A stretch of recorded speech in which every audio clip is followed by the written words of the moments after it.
Now look, I'm going to be real with you. I am firmly in the yes camp on this. No hesitation. Caleb needs to get some real live reps before the regular season starts. I'm not saying you throw him out there for 4 quarters and let him run wild. Nobody's asking for that. But we can't just keep the kid in bubble wrap either. Because here's the thing. You can simulate a lot in practice. You could do walkthroughs, joint practices, red zone drills, whatever. But you cannot simulate real game speed, crowd noise, or the chaos that comes with facing another team's pass rush. That only happens under the lights, on game day, even if it's a preseason game that doesn't count in the standings. I like to see him get at least 6 drives total across the 3 preseason games. That's not a lot. That's essentially 2 drives per game, which is totally manageable. Whether they split it evenly or load up one game more than the others, I don't really care. But give him a chance to operate in a game setting. Give him the headset, get the call from Ben Johnson, walk to the huddle, call the play, read the defense, and just run the operation. You don't even have to throw the playbook at him. Give him some simple stuff. Handoffs, screens, short throws, maybe a bootleg or 2. It's not about putting up numbers. It's about getting him comfortable in the flow of a professional game. Now, I get the argument from folks saying, well, they're doing joint practices, that's enough. But honestly, no, it's not. Not even close. Because joint practices aren't played in front of 60,000 people. They're not in a real stadium. They're not on live TV. You don't get the same kind of pressure, the same kind of adrenaline. And we already saw it. At FanFest at Soldier Field, the offense wasn't crisp. It wasn't clean. Ben Johnson even admitted it. The whole operation looked a little shaky. And when that's happening in your own stadium, in front of your own fans, in a practice environment, that's a red flag. That's a sign that the environment itself can throw off the timing, the communication, the rhythm of the offense. And the only way to fix that is to go through it, to do it, to rep it, over and over again until it feels normal. You need live reps. I don't care if they're vanilla. I don't care if the defense knows exactly what's coming. Let Caleb get under center. Let him feel the clock ticking down. Let him change the play at the line. Let him deal with a blitz.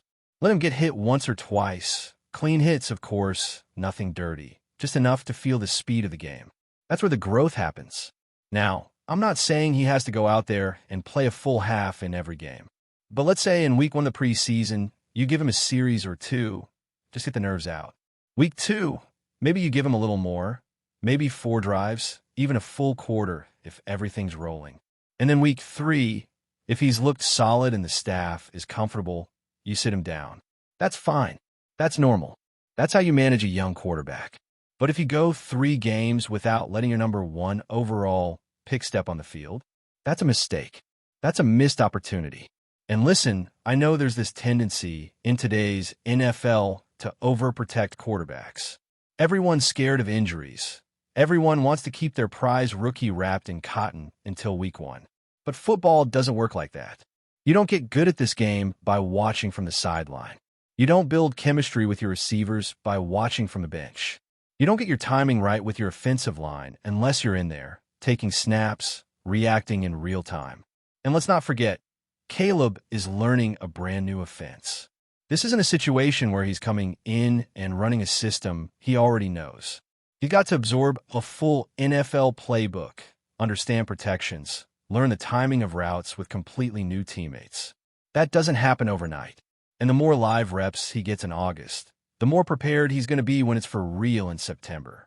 Even if you just treat it as a dry run, a dress rehearsal, get in, get out, keep it clean, it's worth it. Because it's not about the result. It's about the process. Can he get the play in quickly from a sideline? Can he communicate it clearly in the huddle? Can he adjust at the line of scrimmage if the defense shows a different look? Can he manage the clock? Can he avoid delay of game penalties? These are the kinds of things that separate the good quarterbacks from the guys who look overwhelmed early in their careers.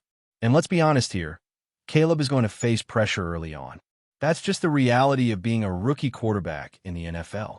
Defenses are going to test him. They're going to throw exotic blitzes, disguise coverages, try to bait him into bad throws. The only way to be ready for that is to face some of it now, even in a limited sample, even in a watered-down preseason format. So yeah, if it were up to me, Caleb's playing in the preseason. Not every snap, not every drive, but enough to get his feet wet. Enough to let him make a mistake or two. Enough to correct it. Because the only way you grow is by doing. And I'm guessing, just based on how the Bears are operating so far in camp, that's probably what they're planning. They'll be careful, no doubt. But they also know this kid needs work. You don't spend a number 1 overall pick on a quarterback just to hide him. You give him the keys, you let him drive the car, and yeah, you expect a few bumps. But those reps now could mean everything in week 1 when the real bullets start flying. So what about you? Should Caleb take the field in preseason? Or do you keep him on the sidelines and protect the investment? Personally, I think the answer's obvious. The kid needs reps. Let him get in there. Let him learn. Let him lead. Now, let's pivot to something that's been swirling around the league. And this one? It's wild. We're talking about Micah Parsons and the possibility of him getting traded. I know. It sounds crazy. I get it. Micah is one of the most dominant defenders in football. He's a force off the edge, a nightmare for quarterbacks, and frankly the type of player you build an entire defense around. So why would Dallas even think about moving on from a guy like that? Well, that's where things get interesting. Because what we've seen lately between Micah and the Cowboys front office doesn't feel like your typical negotiation. It feels tense. It feels personal. You've got Jerry Jones firing off public jabs for no real reason, even though Micah actually showed up to camp, didn't hold out, didn't cause a scene. But behind closed doors, you can tell something's off.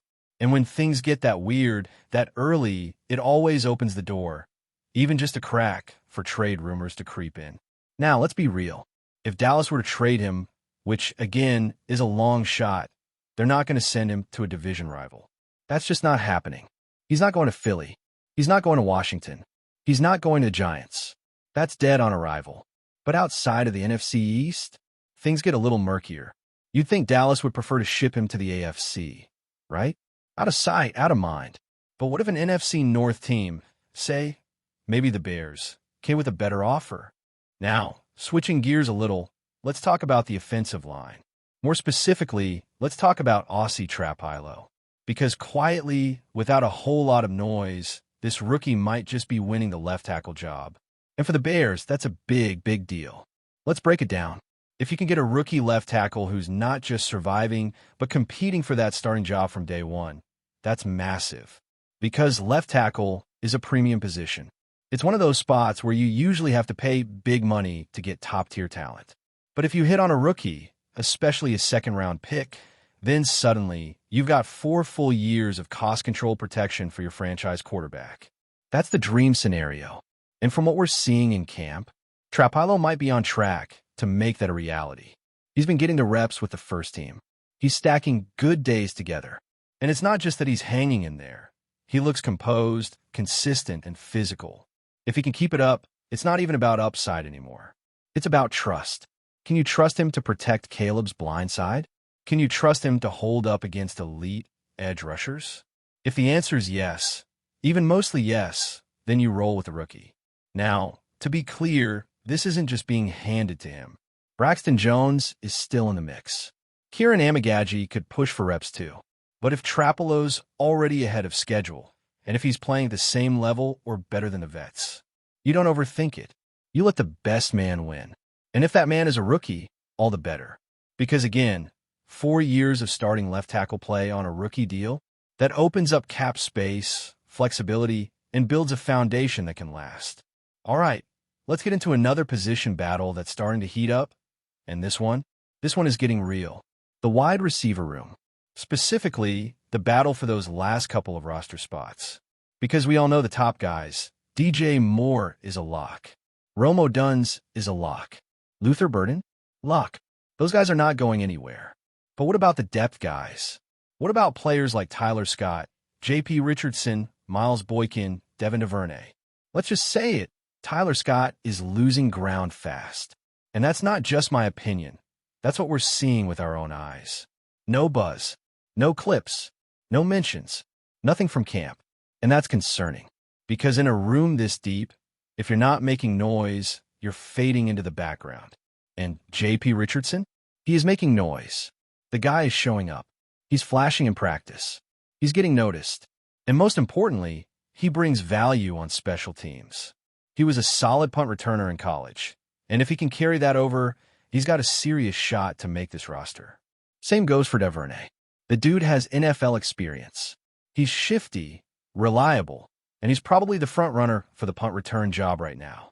That matters, because if you're the WR5 or 6 on the roster, you have to contribute on special teams.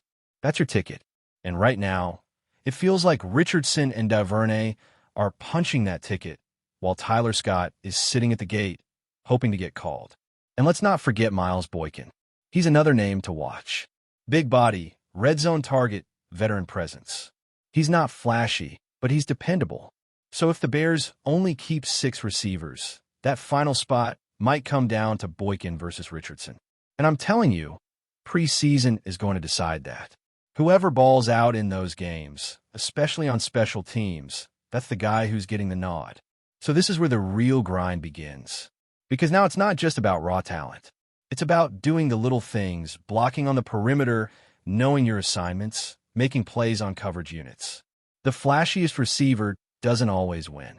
The most reliable one does. And here's the crazy part. J.P. Richardson might not just make the team. He could leapfrog multiple guys and force his way into the rotation. That's how well he's been performing in practice. It's early, sure, but he's got a real shot. That's the beauty of camp. You find guys who weren't even on the radar in May, and by late August, they're running with the 2s, or even the 1s. So if you're keeping an eye on this roster as it takes shape, don't sleep on the wide receiver battle. It's deeper than it's been in years, and that bottom half of the room is going to come down to grit, versatility, and who shows up under the lights. Before we continue, don't forget to subscribe to our channel and give this video a like. Your support helps us keep bringing you the latest updates on our Chicago Bears. And don't be shy. Drop your thoughts on the news in the comments below. In a stunning and unexpected move that has sent shockwaves across the American football landscape, the Chicago Bears have officially announced the acquisition of German-born star wide receiver Amon-Ra St. Brown from the Detroit Lions.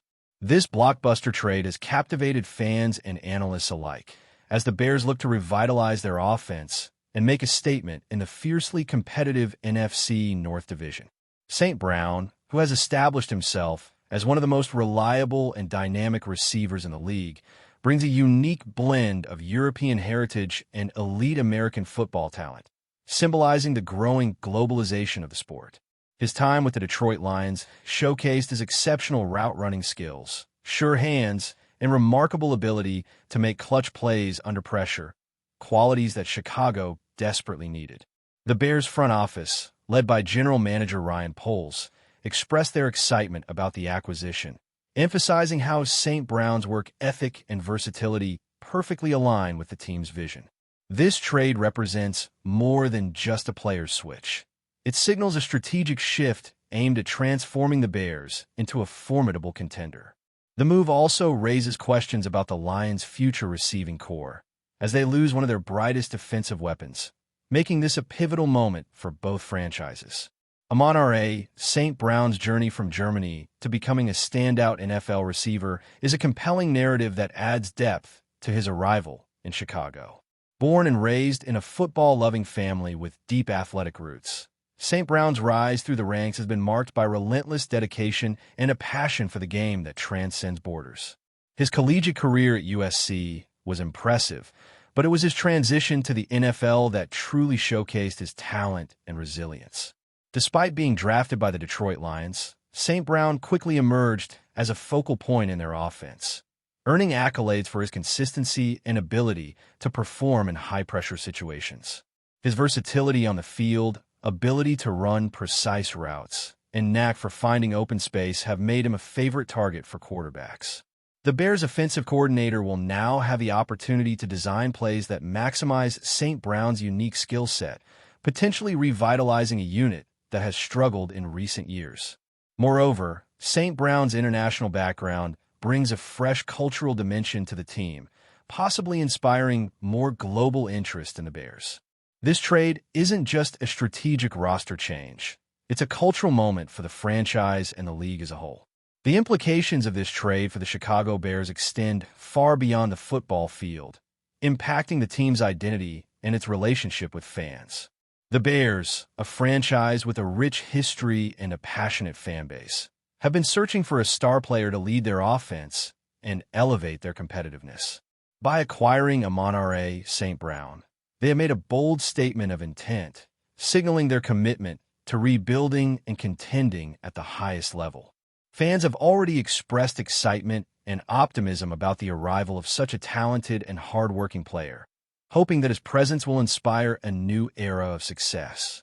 The Bears' coaching staff is now tasked with integrating St. Brown into the offensive scheme seamlessly, ensuring that his talents are utilized to their fullest potential. This will likely involve adjusting play calling to leverage his route-running ability and his capacity to create separation from defenders. The trade also has marketing and commercial implications, as St. Brown's international appeal could help the Bears expand their fan base globally, tapping into the growing popularity of American football overseas. This move could therefore be a turning point not only in the Bears' competitive prospects, but also in their global brand expansion strategy. On the other side of the trade, the Detroit Lions face a significant challenge in filling the void left by Amon-Ra St. Brown's departure. St. Brown was not only a reliable target for quarterback Jared Goff, but also a key contributor to the Lions' offensive identity. Losing such a productive receiver requires the Lions to reassess their receiving core and potentially look toward the draft or free agency to find a suitable replacement. The team's coaching staff must now focus on developing other receivers or adjusting the offensive game plan to compensate for the loss of St. Brown's unique talents. This trade signals a possible shift in the Lions' strategy, potentially indicating a rebuild or a retooling phase aimed at long-term success. While the immediate impact may be challenging, the Lions' front office will need to capitalize on draft picks or emerging players to fill the gap left by St. Brown.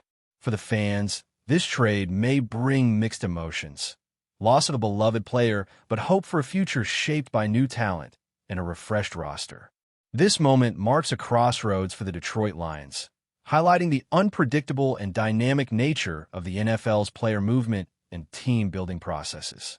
As the Chicago Bears prepare to integrate Amon-Ra St. Brown into their lineup, anticipation builds around how this star receiver will influence their upcoming season and beyond.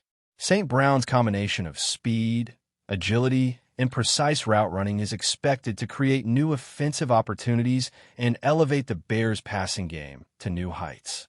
Quarterback Justin Fields, known for his mobility and playmaking ability, now has an elite weapon at his disposal, which could translate into a more dynamic and potent offense.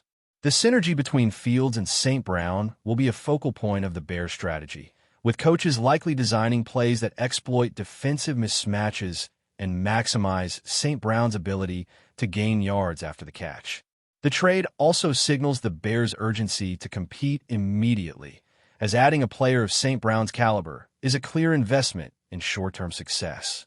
Analysts and fans alike will be watching closely to see how quickly St. Brown adapts to his new environment and how the Bears perform with their revamped receiving core.